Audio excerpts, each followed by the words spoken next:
मित्रों, सनातन धर्म केवल एक पूजा पाठ या कर्म कांड की परंपरा नहीं है, बल्कि यह संघर्ष, साधना और संरक्षण की जीवित चेतना भी है। जब जब इस चेतना पर संकट आया, तब तब राजाओं से पहले साधु खड़ा हुए। इन्हीं साधुओं की सबसे प्राचीन, सबसे कठोर और सबसे अनुशासित परंपरा है श्री पंचदशनाम जूना अखाड़ा। यह केवल एक अखाड़ा नहीं, बल्कि त्याग, तेज और तप का जीवंत इतिहास भी है। मित्रों, कल्पना कीजिए उस समय की, जब मंदिर जलाए जा रहे थे, जब शिवालयों में घोड़े बांधे जा रहे थे, जब साधुओं को जंगलों में खदेड़ा जा रहा था।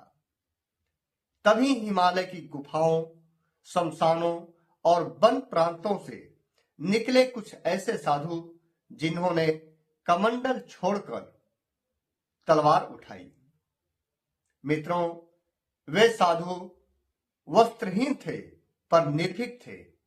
वे भस्म में लिपटे थे पर अग्नि जैसे प्रचंड थे। इन्हें नागा कहा गया और इनका सबसे प्राचीन संघ बना जूना अखाड़ा। मित्रों, जूना अखाड़ा का इतिहास बहुत पुराना है। 8वीं शताब्दी का भारत केवल राजनीतिक संकट में नहीं था, बल्कि धार्मिक, वैचारिक विघटन के दौर से गुजर रहा था। बौद्ध मठ संगठित थे, जबकि शैव और वैदिक सन्यासी वन, गुफा और शमशान में बिखरे हुए थे। और ऐसे समय में अवतरित हुए आदि शंकराचार्य। और आज शंकराचार्य जी ने समझा कि यदि सनातन धर्म को जीवित रखना है, तो केवल दर्शन से काम नहीं बनेगा, संगठन और अनुशासन भी इसके लिए चाहिए। फिर क्या हुआ? शंकराचार्य जी ने दशनामी संन्यास परंपरा की स्थापना की और साधुओं को शास्त्र के साथ साथ शस्त्र का भी अभ्यास कराया। और यहीं से अखाड़ा परंपरा का बीज पड़ा, जो आगे चलकर जूना अखाड़ा बना। मित्रों, अखाड़ा की परंपरा बहुत ही प्राचीन है और जूना अखाड़ा का प्रारंभिक नाम मैं आप लोगों को बता दूं कि पहले भैरव अखाड़ा था। और प्राचीन परंपराओं में उल्लेख मिलता है कि इस संघ को प्रारंभ में भैरव अखाड़ा भी कहा जाता था। भैरव का मतलब क्या होता है, आप सब लोग जानते हैं। भैरव का मतलब भगवान शिव का वह उग्र स्वरूप जो धर्म की सीमाओं का रक्षक है। इस नाम का अर्थ स्पष्ट था। यह संघ केवल तपस्या के लिए नहीं, बल्कि धर्म की रक्षा के लिए भी खड़ा है। और अब मित्रों, आपको ले चलता हूं जूना अखाड़ा नाम कैसे पड़ा। तो आइए जानते हैं कि जूना अखाड़ा का आखिर नाम कैसे पड़ा। जब समय के साथ निरंजनी, महानिर्वाणी अखाड़ा, अटल अखाड़ा जैसे अन्य अखाड़े बने, तो यह अखाड़ा चूंकि सबसे प्राचीन था, तो क्या हुआ कि संत समाज ने इसे सम्मान पूर्वक कहा जूना। जूना का मतलब होता है पुराना। यह नाम किसी आदेश से कम नहीं, बल्कि संतों की स्वीकृति से स्थायी हुआ। जूना अखाड़ा को मान्यता जो है कि 1954 के ऐतिहासिक मोड़ में हुआ।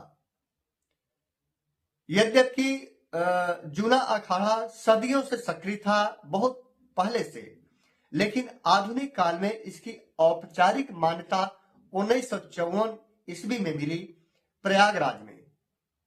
अखिल भारतीय अखाड़ा परिषद का जब बना 1954 में, और जूना अखाड़ा को तब उस समय उसके प्राचीनत्व, जो एंशिएंट के आधार पर, उसके योगदान के आधार पर अग्रणी अखाड़ा घोषित किया गया। जूना अखाड़ा की एक व्यवस्थित शासन व्यवस्था भी है मित्रों। इसकी अखाड़ा की आंतरिक गणतंत्र व्यवस्था भी है। और यह गणतंत्र व्यवस्था जूना अखाड़ा को किसी एक व्यक्ति का नहीं बनाती, बल्कि परंपरा आधारित धार्मिक गणतंत्र का संरचना करती है। जूना अखाड़ा की संरचना में कुछ पदाधिकारी आते हैं। श्री पंच परमेश्वर जो सर्वोच्च संस्था होती है, दूसरा आचार्य महामंडलेश्वर जो मर्यादा के संरक्षक होते हैं, महामंडलेश्वर जो परंपरा के ध्वजवाहक होते हैं, और मंडलेश्वर जो क्षेत्रीय संचालक होते हैं, महंत जो मठों की व्यवस्था करते हैं, कोतवाल और थानापति जो अनुशासन और सुरक्षा की व्यवस्था देखते हैं, और नागा साधु तप और तेज की शक्ति प्रदान करते हैं। अखाड़ों में कोई भी पद तप और सेवा से मिलते हैं, धन या वंश से नहीं। अखाड़ा का उद्देश्य है जूना अखाड़ा का कि जूना अखाड़ा क्यों आवश्यक था? सनातन धर्म की रक्षा के लिए, शैव सिद्धांत का संरक्षण के लिए, साधुओं का संगठन के लिए, शस्त्र और शास्त्र दोनों की परंपरा की रक्षा के लिए, संकट में सशस्त्र प्रतिरोध करने के लिए जूना अखाड़ा की आवश्यकता थी। इसकी गौरव गाथा मित्रों बहुत ही पुरानी है, और काशी, उज्जैन, प्रयागराज की 2-3 घटनाएं आप लोगों को बताता हूं कि काशी में जब शिव नगरी को मिटाने का प्रयास हुआ, मध्यकाल का वह समय जब उत्तर भारत पर बार बार आक्रमण हो रहे थे। आक्रमणकारियों का उद्देश्य केवल राज्य जीतना नहीं था, बल्कि आस्था के रीढ़ तोड़ना था। काशी जो स्वयं शिव का नगरी मानी जाती है, विशेष निशाने पर थी। मंदिर तोड़े गए, शिवलिंग खंडित किए गए, और साधुओं को डराने के लिए मठ जलाए गए। राज्य की सेनाएं या तो पराजित थीं या बहुत दूर थीं, और ऐसे समय में जूना अखाड़े के नागा साधु जो सामान्यतः वन और शमशान में रहते थे, एकत्र हुए। इनका नेतृत्व कर रहे थे परंपरा में वर्णित संत हरिहरानंद जी। रात के अंधकार में नागा साधु गंगा के घाटों से निकले। उन्होंने पहले मठों के ग्रंथों और मूर्तियों को संरक्षित स्थान पर पहुंचाया, और फिर कमंडल छोड़कर शस्त्र उठाए। इतिहास में यह युद्ध नहीं, संघर्ष कहलाता है, क्योंकि यहां जीत नहीं, धर्म की रक्षा लक्ष्य थी। कई नागा साधु इस प्रतिरोध में वीर गति को प्राप्त हुए, पर काशी की शैव परंपरा नष्ट नहीं हुई। यही कारण है कि आज भी काशी जीवित है। दूसरी घटना मैं आप लोगों को उज्जैन की बतलाता हूं। महाकाल की रक्षा।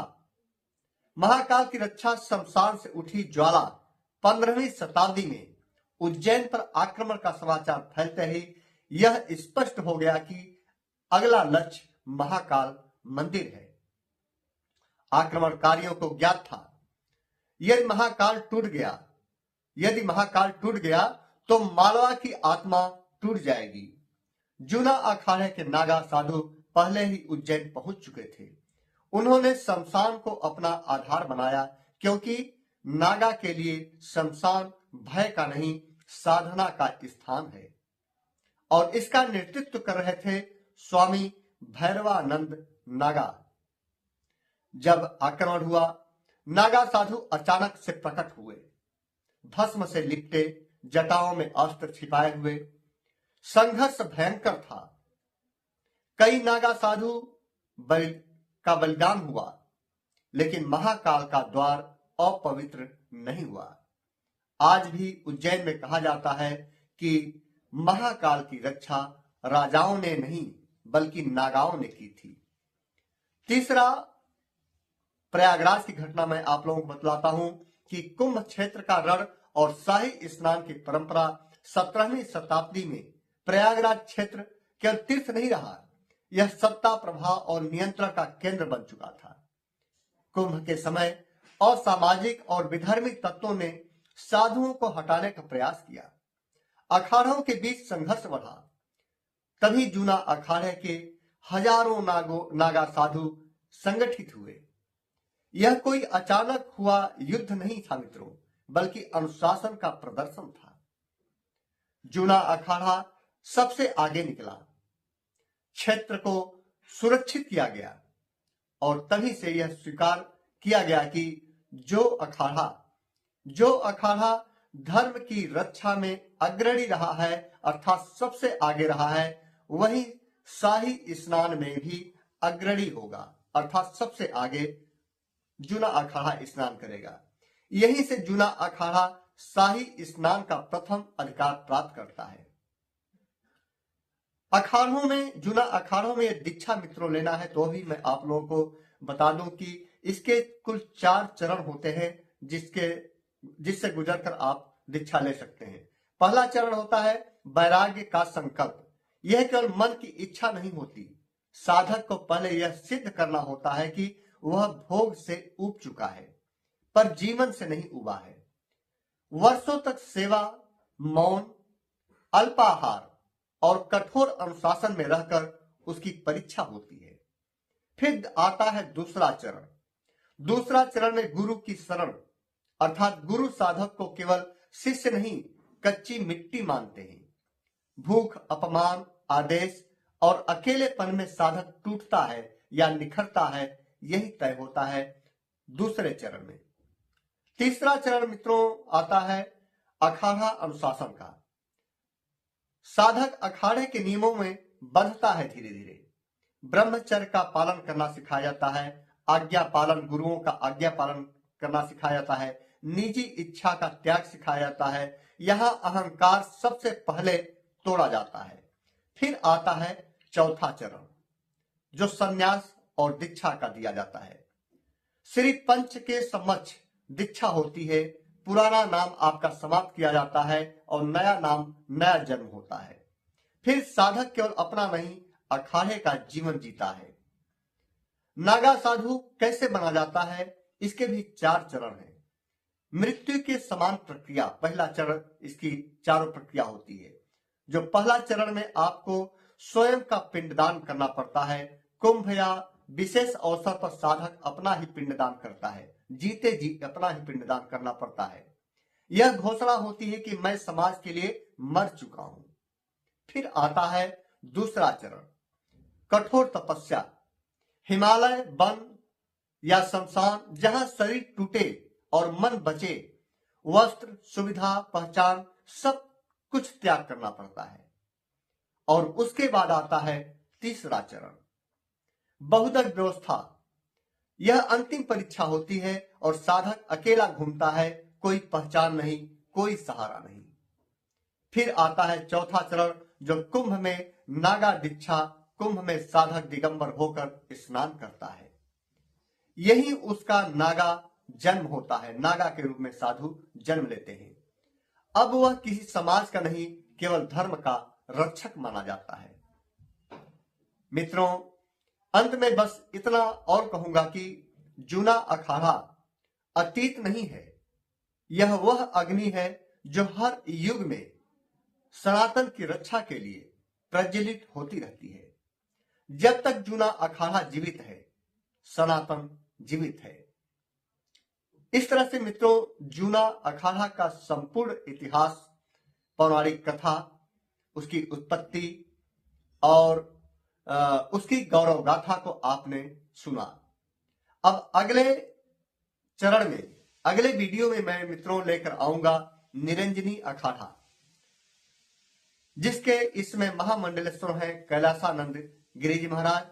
और जूना अखाड़ा जो सबसे बड़ा अखाड़ा है, इस अखाड़े के बारे में आपको बताया। और इसके महामंडलेश्वर हैं अवधेशानंद गिरिजी महाराज प्रेजेंट टाइम में। तो चलिए अगले वीडियो में मित्रों फिर से मिलता हूं निरंजनी अखाड़ा में और संपूर्ण विवरण लेकर आता हूं। तो जो लोग अपने सनातन के रीढ़ को जानना चाहते हैं, इस सीरीज से अवश्य जुड़े।